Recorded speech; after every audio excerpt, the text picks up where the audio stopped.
வாயில கொழுப்பு இருந்தாலும் பரவாயில்ல சார், எப்படியாவது ஒரு வழியா சமாளிச்சுக்கலாம். ஆனா வயத்துல மட்டும் கொழுப்பு இருக்கக்கூடாது சார். அப்படி இருந்தா அதை அலட்சியமாகவும் விட்டுறக்கூடாது சார் அப்படின்னு ஒருத்தர் சொல்லிட்டு வந்தார். அதுக்கப்புறம் தான் அவர்கிட்ட பேசி பல விவரங்களை தெரிஞ்சுக்க முடிஞ்சுது. சில பேர் சொல்லுவாங்க, எனக்கு தொந்தி கிடையாது சார், வேணும்னா என் வயத்தை அழுத்தி பாருங்க, கல் மாதிரி இருக்கும்பாங்க. வயிறு கல் மாதிரி இருந்தா உள்ள கொழுப்பு இல்லைன்னு நினைச்சிடக்கூடாது. வயிற்று தசைக்கு அடியில உள்ள கொழுப்பு சில வாத்தியங்கள்ல இருக்குமே நரம்பு, அது மாதிரி டைட்டா இழுத்துக்கிட்டு இருக்குன்னு அர்த்தம். அதனால தொட்டு பார்த்தா கல் மாதிரி தான் இருக்கும், இருந்தாலும் தொந்தி தான். வயத்துல கொழுப்பு அதிகமா இருக்கிறது சங்கடம் தான். அதனால கொலஸ்ட்ரால் அளவு அதிகமாகும். இதய நோய்கள், நீரிழிவு, ஹைப்பர் டென்ஷன், ஸ்ட்ரோக்கு, இது மாதிரி ரிஸ்க்லாம் அதிகமாகும். ஒருத்தர் ஒல்லியா இருக்கலாம், உடம்பு இடம் அதிகப்படியா இல்லாம இருக்கலாம். அப்படி இருந்தா கூட அவர் உடம்புல மற்ற பகுதியை விட வயத்துல கொழுப்பு அதிகமா இருக்கும். நாம தான் ஒல்லியா இருக்கிறோமே, நமக்கு ஒண்ணும் இல்லை அப்படின்னு நினைச்சிடக்கூடாது. சரி, நம்ம வயிறு இருக்க வேண்டிய அளவை விட அதிகமா இருக்குதா இல்லையா, அதை எப்படி கண்டுபிடிக்கிறது? அதுக்கு சில வழி இருக்குது. முதல்ல நீங்க நேரா ஸ்ட்ரெயிட்டா நிமிர்ந்து நில்லுங்க. உங்க பார்வையை மட்டும் கீழே தாழ்த்தி காலு விரலை கவனிங்க. விரல் உங்களுக்கு தெரியுதா அப்படின்னா உங்க வயர் நார்மலா இருக்குன்னு அர்த்தம். கால் விரல் உங்க கண்ணுக்கு தெரியலையா அப்படின்னா உங்களுக்கு வயிறு பெருசுதான். இன்னொரு வழி இருக்கு. அது என்ன தெரியுமா? ஒரு தரையில நீட்டா படுத்துடணும். 1 மீட்டர் நீளம் உள்ள அளவுகோல் ஒன்று எடுத்துக்கோங்க. கழுத்து எலும்புல ஒரு பக்கத்தையும் இடுப்புல ஒரு பக்கத்தையும் வைங்க. பக்கவாட்டில் வைங்க, அதாவது படுக்கவாட்டில். அது நடுப்பகுதி வயத்துல முட்டி தராசு மாதிரி ஆடுதா அப்படின்னா உங்க வயிறு உங்களுக்கு ப்ராப்ளம் தான். அதனால அதை கண்டுபிடிக்கிறதுக்கு அப்படி ஒரு அளவுகோல் வச்சிருக்கிறாங்க. மருத்துவ அறிவியல் ரீதியா உங்களுக்கு தொந்தி இருக்குதா இல்லையான்னு கண்டுபிடிக்கிறதுக்கு ஒரு வழி இருக்கு. உங்க இடுப்புல வெயிஸ்ட் அப்படின்னு சொல்றோம்ல, இடுப்புல ஒரு அளவு எடுக்கணும், சுற்றளவு. இடுப்புக்கு கீழே ஹிப்னு சொல்றோம்ல, அங்க ஒரு அளவு எடுக்கணும், அதிகபட்ச சுற்றளவு எடுக்கணும். அந்த அளவை இந்த அளவால வகுக்கணும். அதாவது உங்க வெயிஸ்ட் மெஷர்மெண்ட் இருக்குல்ல, அதை ஹிப் மெஷர்மெண்டால வகுக்கணும். இந்த விகிதம், அதாவது வெயிஸ்ட் ஹிப் ரேஷியோ, ஆண்களுக்கு 0.95க்கு மேல போகக்கூடாது, பெண்களுக்கு 0.85க்கு மேல போகக்கூடாது. அப்படி போயிட்டுதுன்னா வயிறு பெருத்திருக்குதுன்னு அர்த்தம். இது டாக்டர்கள் கண்டுபிடிக்கிற ஒரு விதம். சரி, இந்த தொந்தியை குறைக்கிறதுக்கு என்ன பண்ணலாம்? பட்னி கிடக்கலாமா அப்படின்னா அது தேவையில்லை. ஆனா கலோரி அளவை குறைக்கணும். அது எப்படி? கொழுப்பு ஆகாரத்தை குறைக்கணும். இப்போ கார்போஹைட்ரேட்டு, புரோட்டீன்லாம் இருக்குது இல்லை, அதெல்லாம் ஒரு கிராமுக்கு சுமாராக 4 கலோரி கொடுக்கும். ஆனால் கொழுப்பு ஒரு கிராமுக்கு 9 கலோரி கொடுக்கும். அதனால ஒரே அளவுள்ள ஆகாரங்களில் கூட கலோரி வித்தியாசம் இருக்குது. கலோரி அளவு குறைச்சலாக கொடுக்கக்கூடிய ஆகாரம் சாப்பிடணும். இப்போ தொந்தியை குறைக்கிறதுக்கு கடுமையான உடற்பயிற்சி தேவையா அப்படின்னு கேட்டால் அதுவும் தேவையில்லையா. ஆகாரத்தில் கொழுப்பை குறைச்சாவே போதும், மற்ற ஆகாரம் செரிக்கிறதுக்கு லேசான உடற்பயிற்சியே போதும். வயத்தை குறைக்கிறேன்னு சொல்லி சில பேர் உட்காந்து எழுந்திருப்பாங்க, அதுவும் தேவையில்லையா. அப்படிலாம் பண்ணி உங்களை கஷ்டப்படுத்திக்க வேண்டியதில்லை. வயத்தை குறைக்கிறதுக்கு அதெல்லாம் உதவுறது இல்லை அப்படின்னு அது சம்பந்தமான நிபுணர்கள் சொல்றாங்க. இப்போ இது சம்பந்தமா 1984 ஒரு சோதனையே பண்ணி பார்த்துருக்குறாங்க. ஒரு நாளைக்கு 185 தடவை உட்காந்து எழுந்திருக்கிறது. இது மாதிரி 27 நாள் பயிற்சி பண்ணிவிட்டு பார்த்தாங்களாம். வயிற்று கொழுப்புல எந்த மாறுதலும் இல்லையா. அதனால உட்காந்து எழுந்திருக்கிற வேலையெல்லாம் தேவையில்லை. தொந்தியை குறைக்கிறதுக்கு முயற்சி பண்றவங்க தோற்றத்தை அழகாக்குறது ஒரு பக்கம் இருந்தா கூட ஆரோக்கியமான நீண்ட வாழ்வுக்கும் அவங்க அஸ்திவாரம் போடுறாங்கன்னு தான் அர்த்தம். ஒருத்தர் வந்தார், சார் எனக்கு தொந்தி இருக்கா இல்லையான்னு கண்டுபிடிக்கிறது கஷ்டமா இருக்குதுன்னார். சரி, நான் கண்டுபிடிக்கிறேன், இப்படி தரையில காலை நீட்டி ஸ்ட்ரைட்டா படுங்க அப்படின்னோம். சரின்னு படுத்துட்டார். இப்போ உங்க கண்ணை திருப்பி கால் கட்டை விரலை பாருங்க, கட்டை விரல் தெரியுதா அப்படின்னு கேட்டேன். தெரியுது சார்னார். நீங்க தெரியுதுன்னு சொல்றத நான் எப்படி நம்புறதுன்னு. அதோ தெரியுற அந்த கட்டை விரல் நுனியில ஒரு ஈ கூட உட்காந்துருக்குது பாருங்க சார் அப்படின்னார். அப்படின்னா நீங்க பாக்குறது கட்டை விரல் இல்லை சார், உங்க மூக்கு நுனி, அங்கதான் இப்ப ஈ உட்காந்துருக்குது அப்படின்னோம்.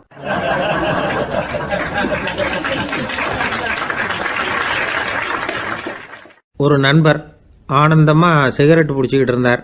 இந்த பழக்கத்தை விட்டுவிடுங்களேன் அப்படின்னு சொல்லி பார்த்தோம். விட்டுடலாம்னு தான் பார்க்குறேன், ஆனால் முடியலையேன்னார். மனசு வச்சா எல்லாம் முடியும் அப்படின்னோம்.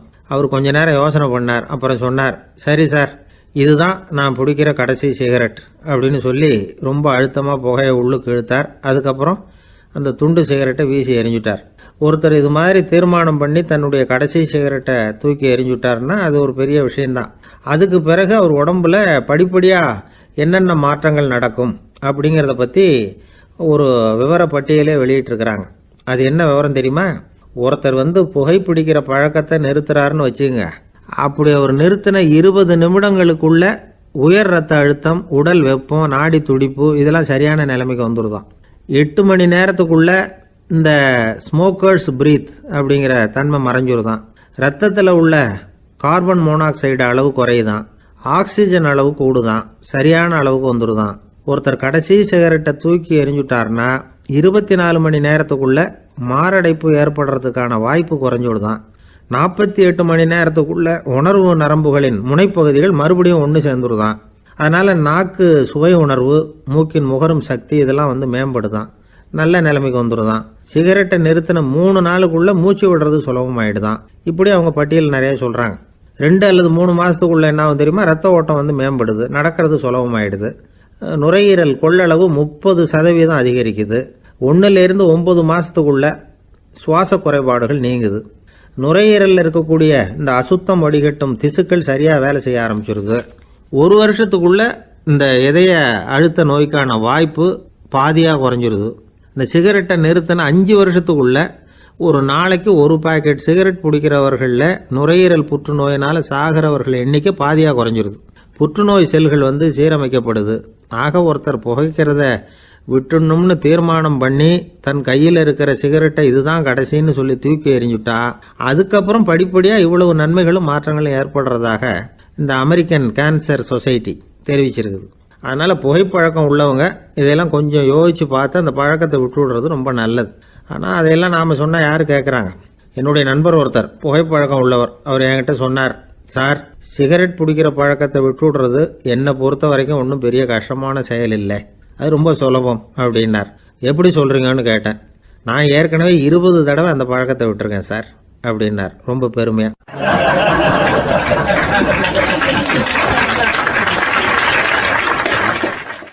இப்போ எப்படின்னா, ஒரு 600 வருஷத்துக்கு முன்னாடி மனுஷனுக்கு இருந்த நெருக்கடி இருக்கு பாருங்க. ஒரு 600 வருஷத்துக்கு முன்னாடி மனுஷனுக்கு எவ்வளோ நெருக்கடி இருந்ததோ அதுபோல் 40 பங்கு இப்போ அதிகமாகிட்டு தான் கண்டுபிடிச்சி சொல்லியிருக்கிறாங்க. அவ்வளவு நெருக்கடிக்கு மத்தியில் நாம் வாழ்ந்துக்கிட்டு இருக்கிறோம். ஒரு 600 வருஷத்துக்கு முன்னாடி என் தலையில் 1 கிலோ வச்சுக்கிட்டு நின்னேன்னு வைங்க, இப்போ 40 கிலோ வச்சுக்கிட்டு நிற்கிறேன். அப்படி ஒவ்வொரு மனுஷனுக்கும் வாழ்க்கையில் நெருக்கடி அதிகமாக போச்சு. இப்போ இந்த நெருக்கடியில் முன்னாடிலாம் யாரோ ஒருத்தர் தான் தியானம் பண்ணுவாங்க.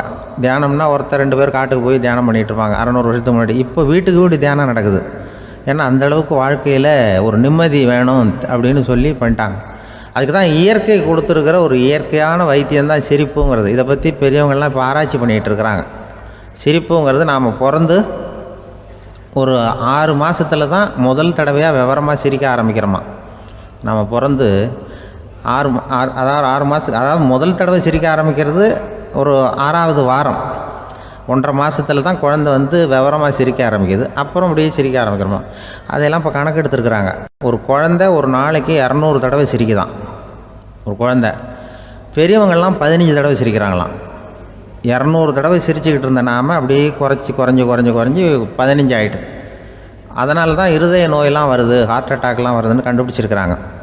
200 சிரிப்புக்கு அது இயல்புத்தன்மை, மனுஷனுடைய இயல்புத்தன்மை சிரிக்கிறது. அதுக்கு ஜோக்கே தேவைப்படாது. ஆனால் இப்போ காலங்காலமாக நாம் என்ன போதிக்கப்பட்டு வந்திருக்கிறோம்னா, சிரிப்புங்கிறது ஒரு பாவமான செயல்.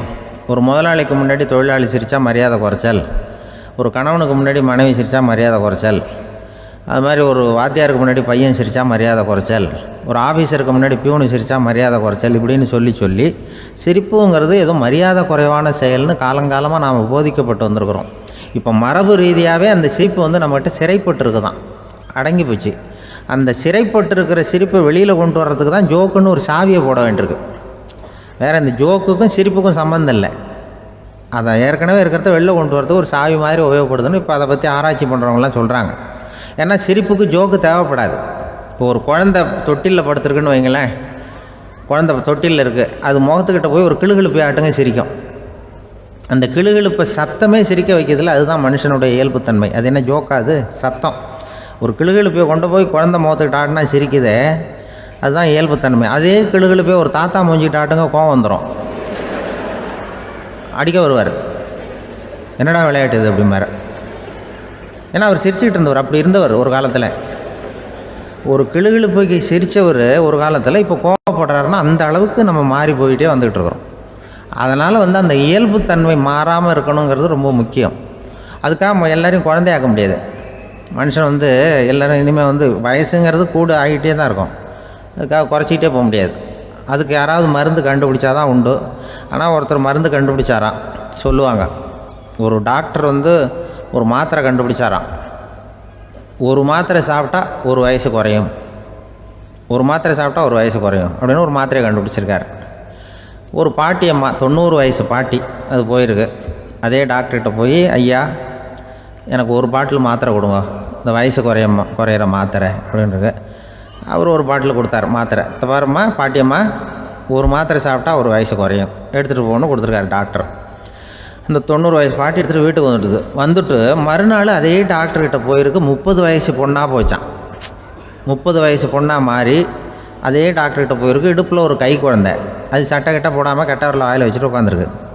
நேராக டாக்டர்கிட்ட போய், டாக்டர் நேற்று வந்தேன், ஏதோ ஒரு மாத்திரை சாப்பிட்டா ஒரு வயசு குறையுன்னீங்க, நான் ஏதோ ஒரு ஆர்வத்தில் ஒரு 30-40 மாத்திரை சாப்பிட்டேன், இப்படி ஆகிட்டேன் அப்படின்னு.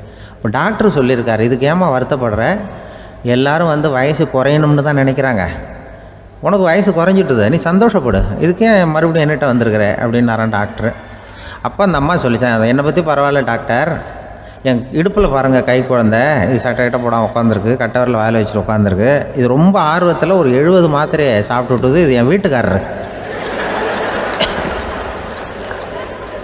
இவர் இடுப்பை விட்டு கீழே இறங்க மாட்டேங்கிறாரு. நான் எதையாவது கொடுத்து இனிமேதான் வயசை கூட்டி இறக்கி விடுவேன் டாக்டர் அப்படின்னு தான். அவர் ஏதோ நமக்கும் இதுக்கும் சம்மந்தம் இல்லைங்கிறது மாதிரி கட்டாரில் வச்சுட்டு அவர் பாட்டு உட்காந்துருக்கார். ஏதோ நமக்கு இந்த உலகமே இல்லை, நமக்கு சம்மந்தம் இல்லைங்கிற மாதிரி உட்காந்துருக்காரு. இப்படியே நான் தூக்கிட்டு எங்கே அலையிறது இது அப்படின்னு தான். அதனால் வயசை குறைக்கிறது இயற்கைக்கு விரோதமாக நாம் பண்ண முடியாது. ஆனால் இந்த இயல்புத்தன்மை மாறாமல் வச்சுக்கலாம். குழந்தை மாதிரி மாற முடியாதே தவிர அந்த குழந்தை தன்மையோடு வாழறதுக்கு கற்றுக்கணும். அதுதான் வாழ்க்கையில் இன்பமாக வாழறதுக்கு வழி. குழந்தைத்தனமாக இருக்கக்கூடாது, குழந்தை தன்மையோடு இருக்கணும்னு சொல்லுவாங்க. குழந்தை தன்மைங்கிறது வேறு, குழந்தைத்தனம்ங்கிறது வேறு. அப்படி ஒரு மாத்திரை கண்டுபிடிச்சிட்டா இப்போ யாராவது ஒருத்தவங்க இடுப்பில் குழந்தைய தூக்கிட்டு போனால் போய் கேட்கணும், ஏம்மா இது ஏன் வீட்டுக்காரரா உன் குழந்தையா அப்படின்னு கேட்டு அதுக்கப்புறம் அவருக்கு வணக்கம் சொல்லணும். இப்படிலாம் ஆகிடும் நிலைமை. இயற்கையை நம்ம மாற்ற முடியாது, அதுக்கு தகுந்தாப்பில் தான் நாம் பண்ணணும். குழந்தை தன்மையோடு வாழறதுக்கு குடும்பத்தில் குழந்தை தன்மைங்கிறது எப்படின்னா, இப்போ ஒரு சில பேருக்கு அந்த குழந்தைத்தன்மை உண்டு. ஒரு வீட்டில் ஒரு புள்ள படுத்துருக்கு, அம்மா எழுப்புறாங்க, காலேஜுக்கு நேரமாச்சு எழுந்திரிப்பா, காலேஜுக்கு நேரமாச்சு எழுந்திரிப்பா அப்படின்ட்டு. அந்த அம்மா அந்த புள்ளை சொல்லியிருக்கு, ஐயோ எனக்கு காலேஜுக்கு போகிறதுக்கே பிடிக்கலம்மா, என்னை தொந்தரவு பண்ணாத, காலேஜுக்கு போகிறதுக்கு எனக்கு பிடிக்கல அப்படின்னு தான். அப்போ அந்த அம்மா சொல்லியிருக்கு, ஏன் உனக்கு காலேஜுக்கு போகிறதுக்கு பிடிக்கல, கல்லூரிக்கு போகிறதுக்கு, அதுக்கு 2 காரணம் சொல்லு அப்படின்னு இருக்க. அப்போ அந்த புள்ளை சொல்லிச்சான், ஏன் பிடிக்கலன்னா, கல்லூரியில் இருக்கிற வாத்தியாருக்கும் என்ன பிடிக்க மாட்டேங்குது, ஆசிரியர்களுக்கும். 2வது காரணம், கல்லூரியில் படிக்கிற மாணவர்களுக்கும் என்ன பிடிக்கல, அதனால் நான் காலேஜுக்கு போக மாட்டேன்ற குழந்தை புள்ள சொல்லியிருக்கு. அம்மா அப்படிலாம் நீ இதுக்காக போகாமல் இருக்கக்கூடாது, நீ போய் தான் ஆகணும் அப்படின்னு பிடிவாதமாக அந்த அம்மா பிள்ளைய எழுப்புனாங்களாம். சரி நான் எதுக்கு காலேஜ் போகணும்னு சொல்கிறேன், அதுக்கு நீ 2 காரணம் சொல்லு அப்படின்னு தான் அந்த புள்ள. அப்போ அந்த அம்மா சொன்னாங்களாம், நீ ஏன் காலேஜுக்கு போகணும்னா, முதல் காரணம் உனக்கு வயசு 52, 2வது காரணம் நீ தான் பிரின்சிபால் அப்படின்னு தான். என்ன இருந்தாலும் அவங்க அம்மாவுக்கு அது புள்ள தானே, அதுதான் குழந்தைத்தன்மைங்கிறது. 52 வயசுலேயும் குழந்தைத்தன்மையோடு இருக்கார் பாருங்கள், அதுதான் அந்த குழந்தைத்தன்மையோடு வாழறது தான் வெற்றிக்கு வழின்னு சொல்லுவாங்க. ஒரு ஆள் அசையாமல் கிடக்கிறார், அவர் இருக்காரா போயிட்டாராங்கிறத எப்படி முடிவு பண்ணுறோம்? அவர் மூக்குக்கு முன்னாடி புறங்கையை வச்சு பார்க்குறோம், மூச்சு வருதா இல்லையா அப்படிங்கிறத கண்டுபிடிக்கிறதுக்காக. மூச்சுங்கிறது அவ்வளவு முக்கியமான ஒரு விஷயம். சுவாசம் இல்லைன்னா எதுவுமே இல்லை. நம்ம பூமி இருக்க அது கூட சுவாசிக்குதுங்கிறத சோவியத் விஞ்ஞானிகள் கண்டுபிடிச்சிருக்கிறாங்க. பூமிக்கு மேலே இருக்கிற மண் அடுக்கில் காற்றில் உள்ள ஆக்சிஜன் ஆக்சிகரணம் அடையுது அப்படின்னு தான் இதுவரைக்கும் எல்லாரும் நம்பிக்கிட்டு இருந்தாங்க. ஆனால் இப்போ என்ன கண்டுபிடிச்சிருக்கிறாங்கன்னா, அந்த ஆக்சிஜன் பூமிக்குள்ளே 1 கிலோமீட்டர் ஆழம் வரைக்கும் ஊடுருவி போகுதான். பூமிக்குள்ளே 2 பக்கமும் பல கிலோமீட்டர் வரைக்கும் பரவுதான். பூமிக்குள்ளே இருக்கிற நீர்நிலை அடுக்குகள் தான் நுரையீரல் செய்கிற வேலையை செய்யுதான். நம்ம உடம்புல நுரையீரல் இல்லைன்னா ஒன்றும் நடக்காது. ஒரு மரத்தை தலைகீழாக தொங்க போட்டால் எப்படி இருக்கும் அப்படி யோசிச்சு பாருங்கள். அப்படி தான் இதுவும் நுரையீரலும் அப்படி தான் இருக்கும். வலது பக்கம் ஒன்று, இடது பக்கம் ஒன்று. வலது பக்கம் நுரையீரல் கொஞ்சம் பெருசாக இருக்கும். நுட்பமான நரம்பு குழாய்கள் அதில் இருக்கும். கோடிக்கணக்கான நுண்ணிய குழாய்களை வச்சுக்கிட்டு தான் அது வேலை செய்யுது. 25 கோடி குழாய்கள் இருக்கும். அதை அப்படியே முழுசாக பிரித்து பரப்புனா ஒரு டென்னிஸ் கோர்ட்டில் பாதி பரப்பளவு இருக்குமா. நுரையீரல் நிறம் கருஞ்சிவப்பு தான். புகை அதிகமாக உள்ளே போச்சுன்னா அது கருப்பாயிடுது. காற்றுல உள்ள பிராணவாயுவை இது எடுத்துக்கிட்டு ரத்தத்தை சுத்தப்படுத்துகிற முக்கியமான வேலையை இது செய்யுது. அசுத்த காற்றை வெளியில் அனுப்பி வச்சுருது. ஒருத்தர் வேகமாக ஓடி வரார், அவருக்கு மூச்சு இறைக்கும். பயங்கரமாக எதையாவது பார்த்து விடுறார், உடனே மூர்ச்சி ஆகிடுவார். இது மாதிரி சமயங்களில் வேறு எந்த தூண்டுதலும் இல்லாமல் நுரையீரல் தானாகவே இயங்கும். இப்படி ஒரு அவசியம் ஏற்படுறப்போ இயக்கத்தை தூண்டி விடுற முக்கியமான இணைப்பு மூளைக்கு கீழே முதுகு எலும்புக்கு மேற்பகுதியில் இருக்குது. அது உடனே சுவாசத்துக்கு அவசர உதவியை கொடுக்குது. இப்போ ஒருத்தர் பேசாமல் உட்காந்துருக்கார். இந்த சமயத்தில் அவருக்கு 1 பங்கு காற்று தேவைப்படுதுன்னு வச்சுக்கோங்க. அவர் எழுந்திரிச்சு நடக்கும் பொழுது 1.5 மடங்கு தேவைப்படும். ஓடினார்னா 3 மடங்கு தேவைப்படும். படுத்துருக்கிறப்ப 1/2 மடங்கு தான் தேவைப்படும். இதுக்கு நிமிஷத்துக்கு 16 தடவை மூச்சு விட்டாகணும்.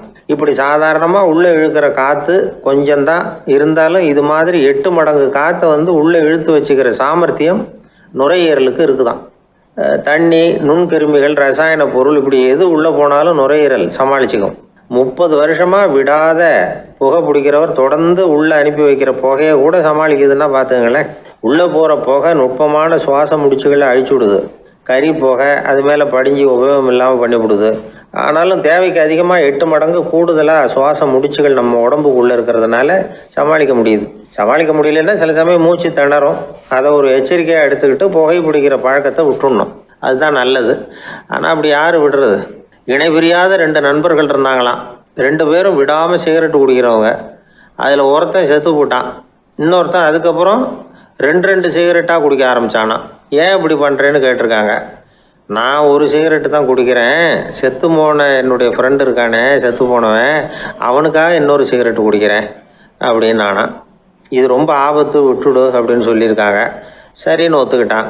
ஆனால் அதுக்கப்புறமும் 1 சிகரெட் வீதமாக குடிச்சிக்கிட்டே இருந்தான். சிகரெட்டு பழக்கத்தை நீ இன்னும் விடலையான்னு கேட்டாங்களாம். அந்த பழக்கத்தை நான் எப்போவோ விட்டுட்டேன், இப்போ நான் குடிக்கிறது என் ஃப்ரெண்டுக்காக அப்படின்னு நானா. இவங்கெல்லாம் எப்படி திருந்துறது?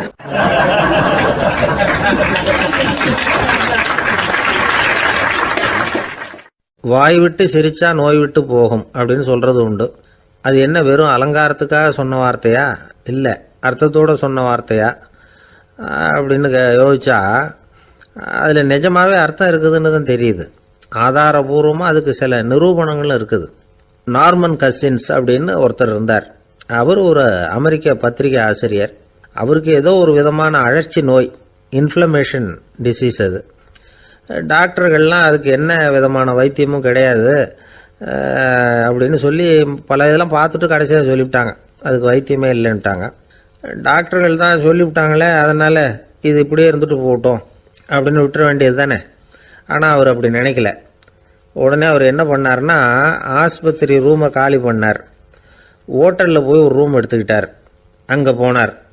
தினமும் அவருக்கு பிடிச்ச தமாஷான படங்களையெல்லாம் டிவியில் போட்டு பார்த்துக்கிட்டு இருந்தார். சிரிப்பு வரக்கூடிய புத்தகங்களெல்லாம் படித்தார். கொஞ்ச நாள் ஆச்சு.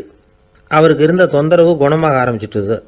இதை கேள்விப்பட்ட உடனே பழைய டாக்டர்கள்லாம் ஓடி வந்தாங்க. ஓடி வந்து பார்க்குறாங்க.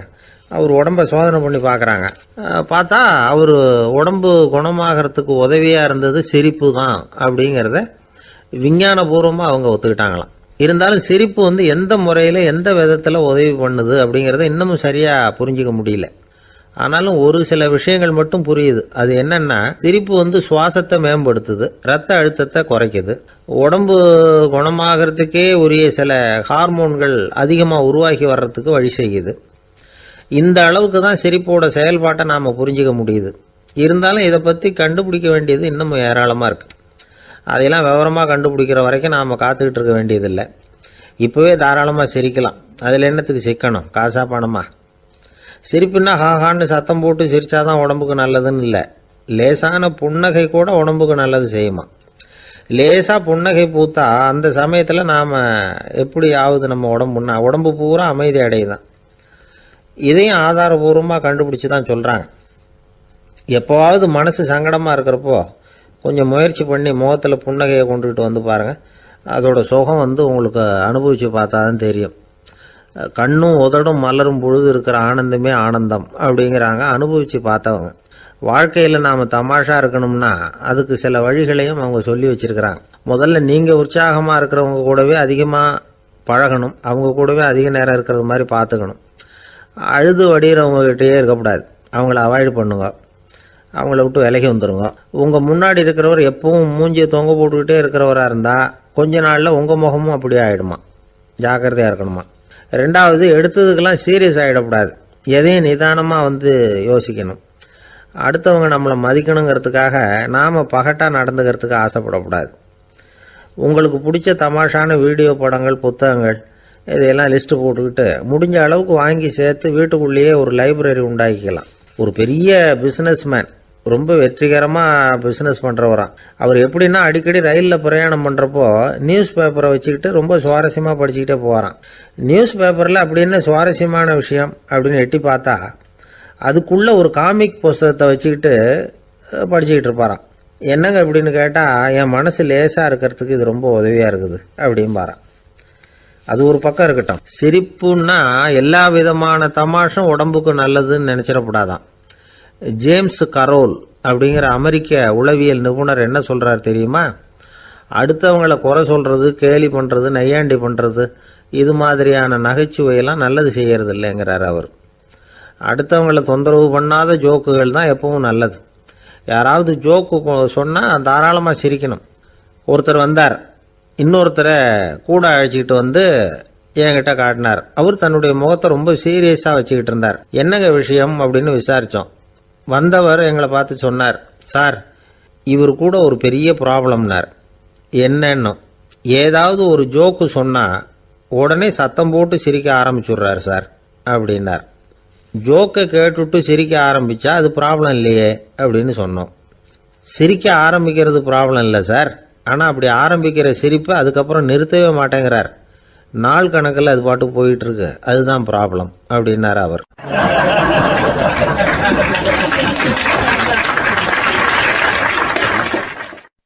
எது ரொம்பவும் கஷ்டமான காரியம் அப்படின்னு கேட்டார் ஒருத்தர். ஒருத்தருக்கு ஒருத்தர் சண்டை போடாமல் இருக்கிறது தான் ரொம்ப கஷ்டமான காரியம் அப்படின்னு தோணுது. ஒரு நாட்டுக்கும் இன்னொரு நாட்டுக்கும் சண்டை, நாட்டுக்குள்ளேயே ஒரு குரூப்புக்கும் இன்னொரு குரூப்புக்கும் சண்டை. ஏன் சண்டை போட்டுக்கிறீங்கன்னு கேட்டு பாருங்கள். நாங்கள் சமாதானத்துக்காக தான் சண்டை போட்டுக்கிறோம் அப்படிம்பாங்க. வாழறதுக்காக பிறந்த மனுஷன் லட்சியத்துக்காக உயிரை விட தயார் அப்படின்னு சொல்லிகிட்டு இருப்பான். அப்படி உயிரை விடுறவங்கள நாமளும் பாராட்டுவோம். ஆனால் ஒன்றுமில்லாத விஷயங்களுக்கெல்லாம் சண்டை போடுறவங்களெல்லாம், அப்படிப்பட்டவங்களையும் சரி உயிரை விடுறவங்களையும் சரி என்னென்னு சொல்கிறது? யுத்தங்களாலேயும் சண்டைகளாலேயும் நாம் அடையிறது என்னங்கிறது ஒரு பக்கம் இருக்கட்டும், இழக்கிறது என்ன தெரியுமா? ஏராளமான உயிர்கள். ரத்தம் சிந்துறதுக்கு நான் தயார் அப்படின்னு மார்தட்டி சொல்லலாம். ஆனால் ரத்தம் சிந்தினா உயிர் காத்துக்கிட்டு இருக்க தயார் இல்லை. அதாவது உயிர் நமக்காக காத்துக்கிட்டு இருக்க தயார் இல்லை. இழக்கிற ரத்தத்தை ஈடுகட்டினா தான் உயிரை காப்பாற்ற முடியும். அதனால் இது சம்மந்தமாக ஆராய்ச்சி செய்கிற கட்டாயம் ஏற்பட்டு போச்சு. அதோட விளைவாக புதுசாக ஒன்றை கண்டுபிடிச்சிருக்கிறாங்க. அதுதான் செயற்கை ரத்த பொடி. இப்போ இந்த திடீர் சாம்பார் பொடி, திடீர் ரசப்பொடி, திடீர் காப்பி பொடி இப்படிலாம் சொல்கிறோம்ல, அது மாதிரி இது திடீர் ரத்த பொடி. இஸ்ரேல் ஒரு சின்ன நாடு, மக்கள் தொகை குறைச்சல், அதோட போர்கள் வேறு. அதனால் காயம்பட்டவங்களை காப்பாற்றியே தீர வேண்டிய கட்டாயம். காப்பாற்றணும்னா ரத்த இழப்பை தடுக்கணும். அப்படின்னா உடனடியாக புது ரத்தம் செலுத்தி ஆகணும். திடீர்னு ரத்தம் வேணும்னா எங்கே போகிறது? அதுவும் கிடைக்கிற ரத்தம் சேர்கிற குரூப்பாக இருக்கணும்.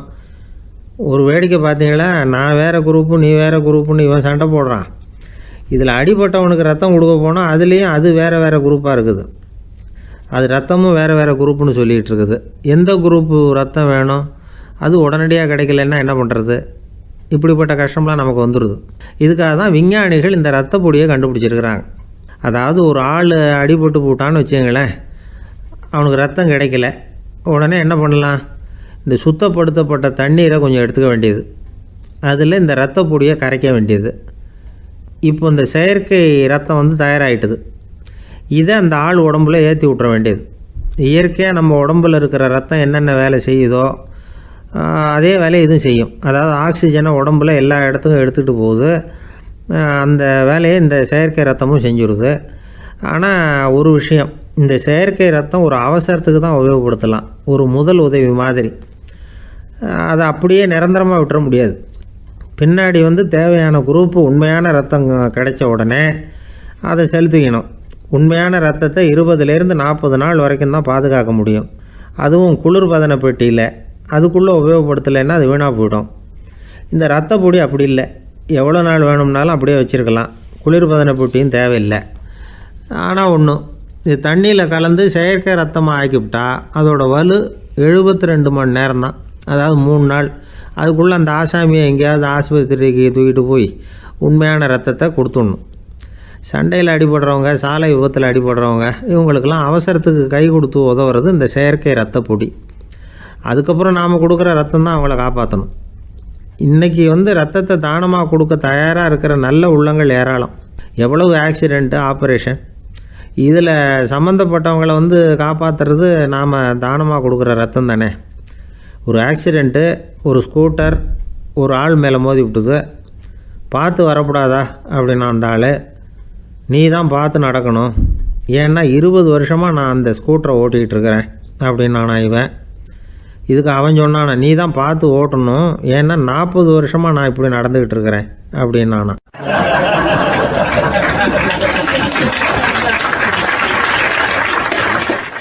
உலகத்தில் எது எதுக்கும் ஆராய்ச்சி கூடங்கள் இருக்குதுல்ல, அது மாதிரி தூக்கத்தை பற்றி ஆராய்ச்சி பண்ணுறதுக்கு ஒரு ஆராய்ச்சி கூடம் இருக்குது.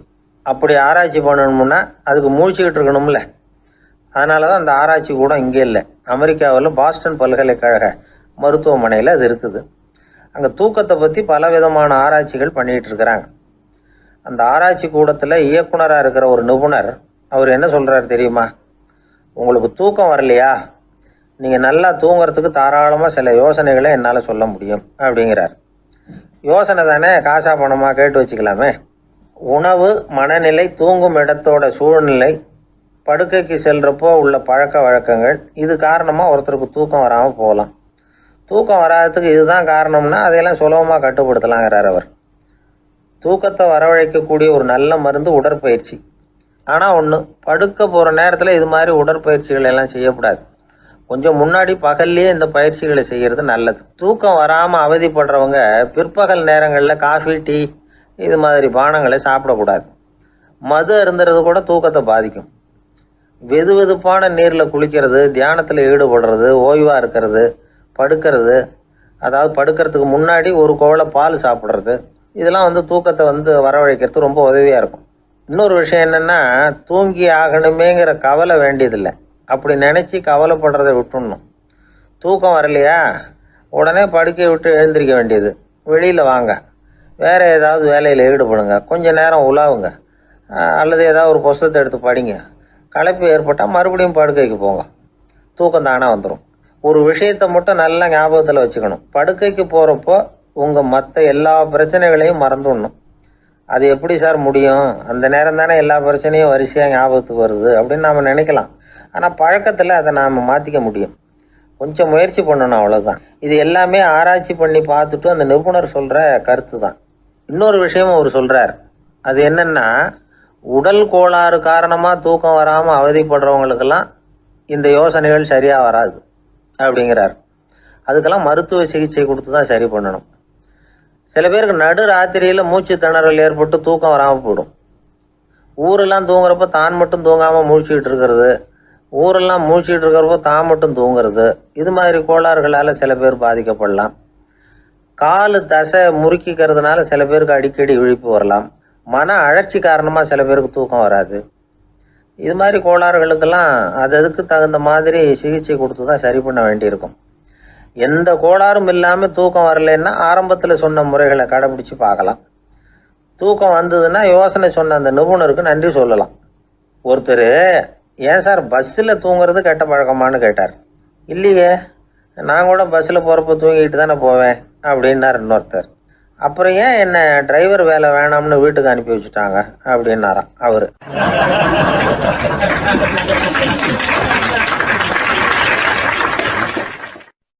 அம்மாக்காரங்களுக்கு அடிக்கடி ஏற்படுற கவலை ஒன்று உண்டு. அதாவது குழந்தை சரியாக சாப்பிட மாட்டேங்குதே அப்படிங்கிற கவலை. இவங்கெல்லாம் ஒரு விஷயத்த நல்லா புரிஞ்சுக்கணும். குழந்தைகள்ங்கிறவங்க பெரியவங்க மாதிரி இல்லை. அவங்க கடிகாரத்தில் மணியை பார்த்துட்டு சாப்பிட்றதுக்கு உட்கார்ற ரகம் கிடையாது. பசிச்சா சாப்பிடுவாங்க, இல்லைன்னா விளையாடுவாங்க அல்லது தூங்குவாங்க. அது புரியாமல் அவங்கள கட்டாயப்படுத்தி அல்லது மிரட்டி சாப்பிட வைக்கிறது ரொம்ப தப்பு. ஒரு 8 மாத குழந்தைக்கு 3 மணி நேரத்துக்கு ஒரு தடவை பசிக்கும். அந்த நேரம் பார்த்து சாப்பாடு கொடுத்தா அடம் பண்ணாமல் அது பாட்டுக்கு சாப்பிட்றோம். அதே குழந்தைக்கு 1 வயசு ஆகிறப்போ 4 மணி நேரத்துக்கு ஒரு தடவை பசிக்கும்.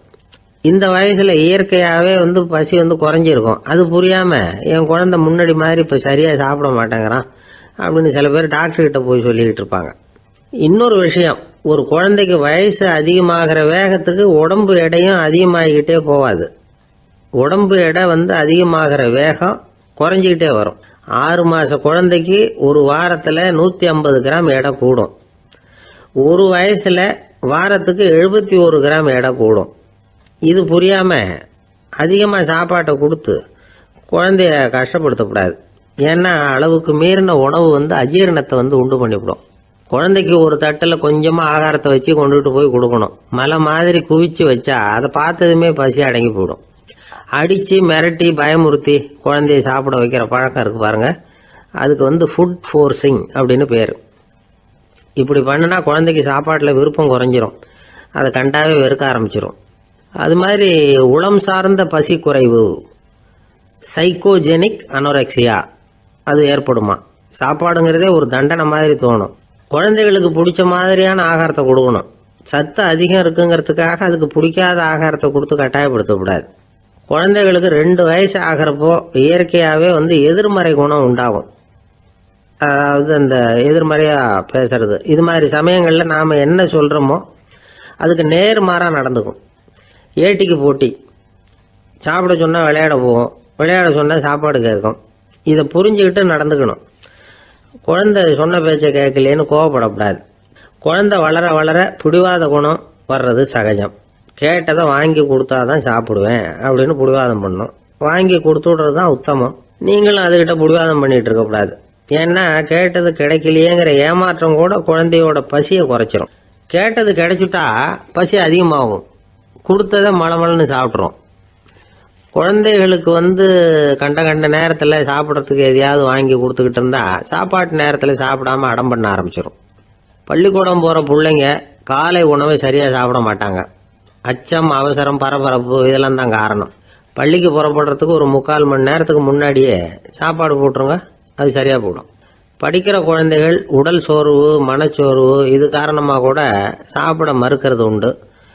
இப்போ உதாரணமாக சாயந்தரம் விளையாடி விட்டு வீட்டுக்கு வந்ததும் சாப்பிட சொன்னால் வேணாம்பாங்க. இது உடல் சோர்வு. ரொம்ப நேரம் வீட்டு பாடங்களை செஞ்சு முடித்த கையோடு சாப்பிட சொன்னாலும் அவங்களால சரியாக சாப்பிட முடியாது. இது உளச்சோர்வு, அதாவது மனச்சோர்வு. இதை தவிர குழந்தைகளுக்கு உடல் நலக்குறைவு ஏற்பட்டால் கூட சாப்பிட மறுக்கிறது உண்டு. சில மருந்து மாத்திரைகள் கூட பசியை குறைச்சிரும். அதனால் சரியாக தெரிஞ்சுக்கிட்டு குழந்தைகளை சாப்பிட வைக்கணும்.